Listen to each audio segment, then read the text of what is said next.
Well, hiking trails throughout one of Vancouver Island's most popular parks were closed today while heavy equipment moved in. But the specialized heavy lift helicopter was not coming to take things out of the park. It was bringing materials in for a project that will boost the salmon population. As A-News Mid-Island Bureau Chief Jonathan Bartlett shows us, sometimes nature can use a little human help.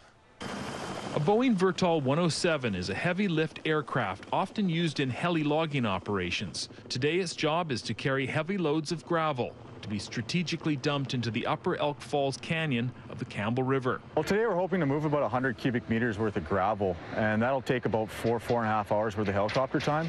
The project, implemented by the BC Conservation Foundation and funded by BC Hydro, the Habitat Conservation Trust Foundation, the Ministry of Transportation and Living Rivers, will replenish much-needed spawning gravel for salmon and steelhead. Gravel in this section of the river is a limiting factor to fish production, and just by not having enough gravel down there, the incubation of the eggs in the actual spawning areas is quite limited. By increasing that habitat, we're actually helping the productivity of that reach of the river.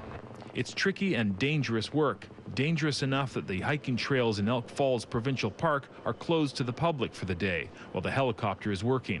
Why all this human meddling? The John Hart Dam, built in the 1940s, it's the reason the river below the dam is gravel poor. Gravel poor because the dam changed the natural flow of the river, resulting in a steady decline of salmon and steelhead. The natural gravel recruitment to the river has changed over time as a result of the dam and other influences. And today we're just trying to combat that a little bit by helping the fish out here and actually putting gravel back where it needs to be in some really high quality habitat in the canyon. The first time they tried this was in 1999, and right away there was an improvement. There's not a lot of gravel down there, and whatever we put down there is the usage is in excess of 95%, so they're really keying in there. Today's work will cost between $50,000 and $60,000, much of it taken up with the cost of helicopter time. It might seem expensive, helicopter time's obviously not cheap these days, but overall there's no other way to get that gravel in the river, and the cost to fish is, you can't really put a value on that. Without this gravel, there's simply not using that reach of the river to spawn. In Campbell River, Jonathan Bartlett, A News.